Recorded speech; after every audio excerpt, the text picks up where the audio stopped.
دلم بر حال طفلانی تگی بام مانده می سوزد. دلم بر حال طفلانی تگی بام مانده می سوزد. به حال زار پیرانی بسا درمانده می سوزد. هزاران نوجوانان را به خون آغشته می بینم. دریغا این که مکتوب های بس ناخوانده می سوزد. به خاک یکسان هزاران خانه و ایوان و بام و در. خدایا این چه سنجش است، دلی صد بنده می سوزد. الها چاره بیچارگان هستی در این عالم.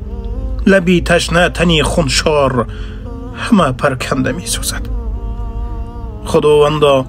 خداوندا برس بر داد مؤمن ها در این ساعت. هزاران طفل معصومی کنار از خنده می سوزد. دعای بنده آسی شنو ای مهربان ما. دل اقبال غریق غم دوا ناکرده می سوزد. الله سبحانه و تعالی به کل جبر دیدگان مردمی هم ترکیه و هم سوریه صبر و مدد و گذشتگان را شایسته جنت گرداند. إنا لله و إنا إليه راجعون.